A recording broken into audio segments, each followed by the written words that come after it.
जय हिंद दोस्तों, राष्ट्र की प्रगति यूट्यूब चैनल में आप सभी का बहुत बहुत स्वागत है और मैं हूं दीपक राठौर। दोस्तों, बुर्के की जो चर्चा है वो हर जगह चल रही है, भारत में चल रही है और विदेशों में भी चल रही है। मुस्लिम तो ये तक कहते हैं कि बुर्का जो है हमारी धार्मिक पहचान है और इसी धार्मिक पहचान ने यानी बुर्का ने दोस्तों श्रीलंका में 2019 में पूरे श्रीलंका में ज़बरदस्त बॉम्ब ब्लास्ट किए थे इसी धार्मिक पहचान के चक्कर में। जो तौहीद जमात नाम का आतंकी संगठन था उसने कई महिलाओं को बुर्का की आड़ में बॉम्ब ब्लास्ट करने का आदेश दिया था और उन्होंने ऐसा किया भी था। बहुत जान माल का जो नुकसान है वो श्रीलंका की गवर्नमेंट को हुआ भी था। फिर श्रीलंका की गवर्नमेंट ने अंत में बुर्के को पब्लिक प्लेस में पूरी तरह से कंप्लीटली बैन कर दिया था। तो तौहीद जमात जो है जिसने श्रीलंका में ये बॉम्ब ब्लास्ट कराए थे, वही तौहीद जमात दोस्तों भारत के दक्षिण भारत में भी एक्टिव है। सबसे ज़्यादा तमिलनाडु में इसकी ब्रांचेज हैं और अब ये दक्षिण भारत में भी यही बुर्के की आड़ में इसी तरह के बॉम्ब ब्लास्ट कराने वाला है। लश्कर-ए-तैयबा जो आतंकी संगठन है उसने तो दोस्तों ये खुल्लम खुल्ला घोषणा कर दी है कि अब वो पुरुष जिहादियों के बाद अब वो महिलाओं की एक विंग तैयार कर रहा है। यानी पुरुष जिहादी तो होते ही हैं, अब महिलाएं भी जिहादी होंगी इनकी टीम में। महिलाएं भी आतंकी बनेंगी, ट्रेनिंग लेंगी और भारत पर या अन्य जो भारत के अलावा जहां भी काफिर हैं वहां पर ये जाकर के हमला करेंगी।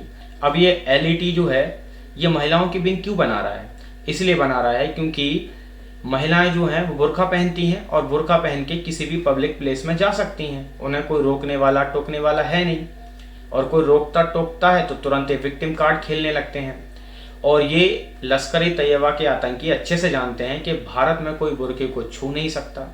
भारत में कई लेफ्टिस्ट ऐसे बैठे हैं, कई इस्लामिस्ट ऐसे बैठे हैं, कई कम्युनिस्ट ऐसे बैठे हैं कि बुर्के पर आपने जरा से भी उंगली उठाई तो तुरंत ये सब के सब बिल्कुल छाती कूटने लगते हैं, बचाव में आ जाते हैं।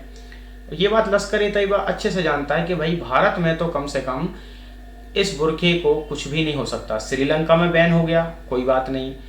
फ्रांस में भी बैन है दोस्तों, फ्रांस में भी बुर्का बैन है। इटली में अभी जॉर्जिया मेलोनी ने कर ही दिया है। इसके अलावा आप देखिए पुर्तगाल में भी बुर्का बैन है। लेकिन दोस्तों भारत में ये कब होगा?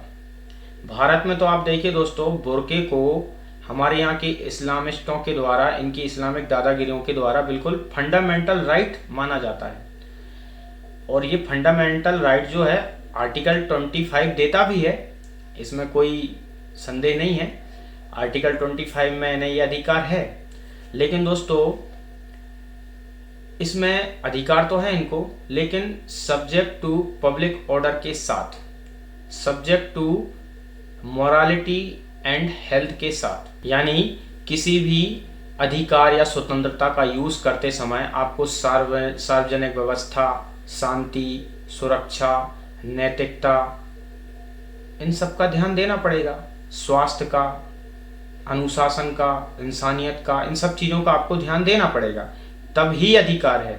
यानी कि सिर्फ भारत में अधिकार ही नहीं है, हमारे कुछ कर्तव्य भी हैं जिन्हें मौलिक कर्तव्य कहा जाता है, लेकिन इस्लाम ये सब नहीं मानता। तो लश्कर-ए-तैयबा ने तो खुल के ये बोल दिया कि हम महिलाओं की विंग तैयार कर रहे हैं और तौहीद जमात तो हमारे यहाँ ऑलरेडी एक्टिवेट है ही दक्षिण भारत में। तो अब दोस्तों भारत को तो सोचना ही पड़ेगा इसके बारे में कि आखिर इनसे हमें कैसे बचना है, जो कि नहीं सोचा जा रहा है। लेकिन दोस्तों भारत के अलावा विदेशों में जरूर सोचा जा रहा है। जैसे ये तो आप भी जानते हैं कि काफिर सिर्फ भारत में तो है नहीं, भारत के अलावा यहूदी भी हैं इजराइल में या फिर और भी यूरोपीय देशों में, अमेरिका में, सभी जगह लगभग जो काफिर हैं यानी कि गैर मुस्लिम है वो रहते हैं। तो ये जो प्लानिंग है इनकी ये सभी जगह चल रही है। इस्लाम की जो आइडियोलॉजी है ये सभी जगह ये लोग स्थापित करना चाहते हैं। लेकिन दोस्तों भारत में कुछ भले ही ना हो रहा हो, ये इटली में हो रहा है दोस्तों। इटली की जो पीएम है जॉर्जिया मेलोनी, इन्होंने बिल्कुल इस्लाम के खिलाफ पूरा युद्ध छेड़ दिया है। इन्होंने स्पष्ट रूप से कह दिया है कि इस्लाम जो है वो कंपेटिबल नहीं है वेस्टर्न वैल्यूज़ के साथ। और वेस्टर्न वैल्यूज़ क्या है? इक्वालिटी, फ्रीडम, खुलापन, वुमेन्स राइट्स, ये सारी चीज़ें इस्लाम में नहीं हैं। लेकिन वेस्टर्न कंट्रीज़ में, वेस्टर्न जो देश है वहाँ पर तो है। हाँ, ये बात सही है कि पहले नहीं था पहले भी आप देखिए वेस्टर्न कंट्रीज में चर्चों का आधिपत्य था, चर्चों का एक छत्र राज्य था। चर्चों में आप देखिए महिलाओं को दूसरे दर्जे का स्थान दिया जाता था, कोई ज़्यादा फ्रीडम नहीं थी, कट्टरता थी ईसाइयों में भी, लेकिन वो अब खत्म हो गई है। पिछले 100 सालों में आप देखेंगे बहुत कुछ परिवर्तन वहाँ पर आ गया है। तो दोस्तों, जॉर्जिया मेलोनी की ही तरह भारत को भी ये बात बिल्कुल स्पष्ट रूप से कह देनी चाहिए कि इस्लाम की जो संस्कृति है वो बिल्कुल भी कंपैटिबल नहीं है भारतीय संस्कृति के साथ, अलग अलग हैं। और ये बात दोस्तों भारत सरकार नहीं बोल रही है, लेकिन हाँ, यूपी में योगी जी जरूर ये काम कर रहे हैं, क्योंकि वो इस्लाम को अच्छी तरह से समझते हैं। अब कई जगह हमारे यहाँ बोलते हैं कि रेडिकल इस्लाम, तो कई लोग बोलते हैं पॉलिटिकल इस्लाम, अलग अलग भेद बताए जाते हैं हमारे यहाँ इस्लाम के। लेकिन दोस्तों, इस्लाम इस्लाम है, इस्लाम के नेचर में ही है रेडिकल और पॉलिटिकल, यानी इस्लाम बाय नेचर पॉलिटिकल भी है और इस्लाम बाय नेचर रेडिकल भी है। ये बात इजराइल अच्छे से जानता है, इसलिए इस्लाम का जो सही उपचार है वो बिल्कुल कर रहा है। यही बात जॉर्जिया मेलोनी भी समझ गई, इसलिए उसने भी एक युद्ध छेड़ दिया इनके खिलाफ। यही बात श्रीलंका को समझ में आ गई, इसलिए उन्होंने बुर्का बैन कर दिया।